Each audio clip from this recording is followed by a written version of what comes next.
Memorial Weekend. It's always been a one-day event, and there seemed to be a vacant day.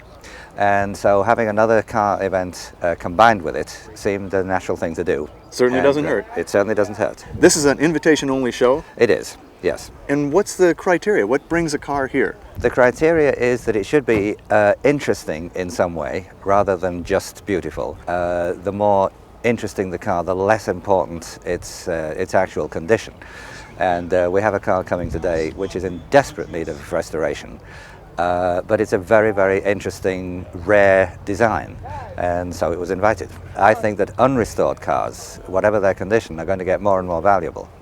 There's also a charitable base to this whole event, isn't there? Yes, it's a benefit for the Carol Baldwin Breast Cancer Research Fund.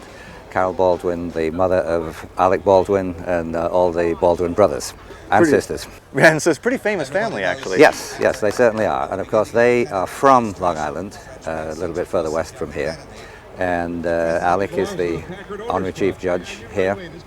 And when I met with Mrs. Baldwin, who is a delightful lady, a few weeks ago, we were discussing trophies, and she said, well, she would like to give a trophy. Oh, no, what will the criteria for that one be? We haven't the slightest idea. Whatever Carol likes. Whatever she likes. Well, that's marvelous, and it's great to have a cause like that behind this. It is, yes, absolutely. Now, I know this is an extremely risky question for someone in your position, but in this sea of wonderful cars, is there something that really sticks out to you, something you could show me that you really like? Well, I guess there's one. Okay, well, let's go have a look.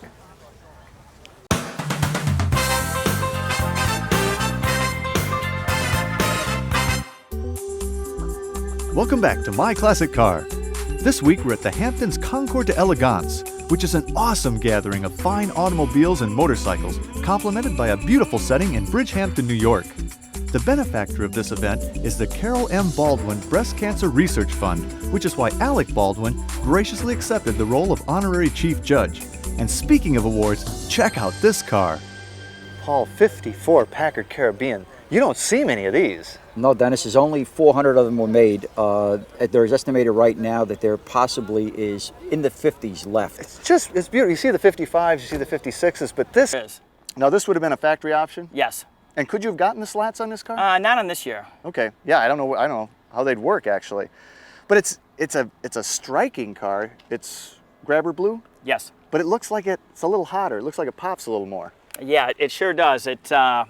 I tweaked the color a little bit on it. I changed the toners on it and really brightened it up. So it's still grabber blue, but it's grabber blue with an attitude. Absolutely. Absolutely.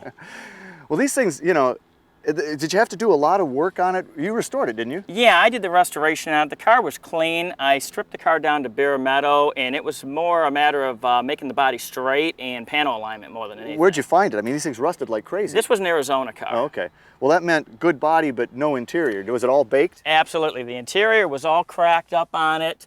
The weather stripping was all cracked. So that was the biggie on this car, was the interior more than anything. So you've obviously redone the entire thing. Sure, yeah. Was the Hurst shifter standard? That's standard on this model, yeah. Well, the interior looks great. There really wasn't much of a back seat in that. No, I think it was more for looks than anything. Yeah, a lot of room for rear deck speakers, though, aren't there? That's it. Well, they also had, I mean, you've got the silver, I guess, what they call it? Argent, The Argent hood, but they also came with a black? They sure did, yeah. Low gloss black, flat black. I think the Argent looks great. Yeah, it's nice because it's gloss. Yeah. And it is a Ram Air car? Is it Yeah, functional? it's a true Ram Air, yes. Man. Well, open her up. I want to Sure. see this.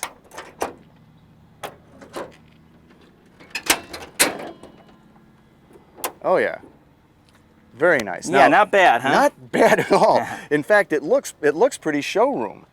It really is. But now I understand you've played a little bit inside on it, though. Yeah, what I actually did was I lowered the compression ratio so you can run pump gas on it. Then I filled the cylinder heads, welded the intake manifold, and designed a cam with shorter duration but more lobe area. And what that does is really brings the bottom and mid-range in, and that's where these vehicles lacked. Well, it sounds like you got some 351 experience. A little bit, yeah. Well, and the only thing, I mean, it looks like you have headers, yes? Yeah, and besides the headers on the vehicle, it looks bone stock under the hood. Now, you've basically detuned it. I mean, is it more mild now? Well, not really. Not really. The only thing I did detune was the compression ratio on it. And that's, like I say, so we can run it today on unleaded fuel. Have you ever dynoed it? Yeah, I did. This made 430 horsepower at the engine. Wow. Now that, I mean, what were they rated coming out of the factory? They were rated 330. So you're pulling 430, you're turning 430 out of this? That's right. Wow. That's pretty, and what kind of times can you turn in this? This car's ran 1260 at 110. That's very strong. Yeah, it's they ran good out of the factory, but not that good. They were mid 13-second cars out of the factory. How many of these did they make to begin with? They made about 1,807 of them, I believe. But there can't be many left, because again, it was, frankly, nobody cared about these cars for a long time. That's right, yeah. And I wouldn't think there's a whole lot of them left. Wow. So it's got to be a crowd pleaser. And is it a mechanical or pneumatic? It's a vacuum-operated ram air system. Does it work pretty well? Yeah, it does. Yeah. You drive it though, don't you? I mean, Sure. Yeah, it's more of a weekend vehicle, but I definitely drive it. You don't suppose we could drive it, do you? I think so. You want to go for a ride? Absolutely. Well, let's take the boss out for lunch.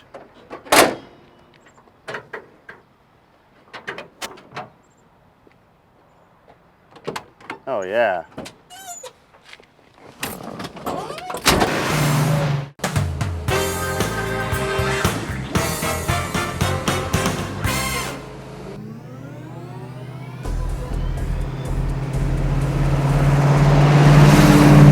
So when you redid this one, was it originally a grabber blue car? yes, this is the original color of it.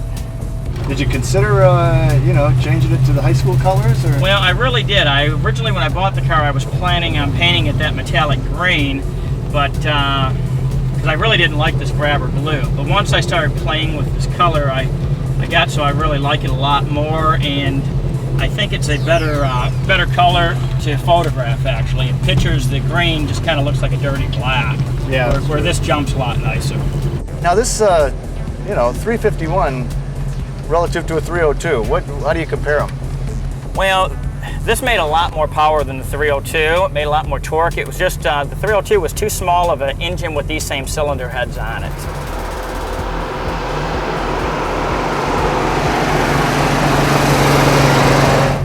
Boss 302 was really a high 14-second car out of the factory. It just, the problem is it had the same cylinder heads, but it didn't have, it had a half-inch less stroke. So that was really a rubber with no torque at all. So 1 year only, I mean, why do you think they stopped? Well, it was when the muscle cars started actually dying a little bit and we had the fuel problem. So I think that had a lot to do with it. Also, the body style did get bigger, and I don't think it was didn't jump as much as the other ones. Yeah. The 72s and 3s, same body or group? They're really the same body, just front bumpers are different, the grille is different, the rear end looks exactly the same. The other thing about these is, boy, not a lot of viewing space out of this windshield either. Very, very little. This car is filled with blind spots. Yeah, you have to spend a lot of time before you ever switch a lane with this car.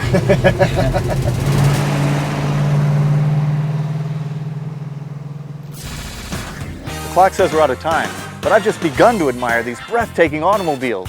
What exquisite examples of rare and unique modes of transportation, from vintage racers to coach-built classics.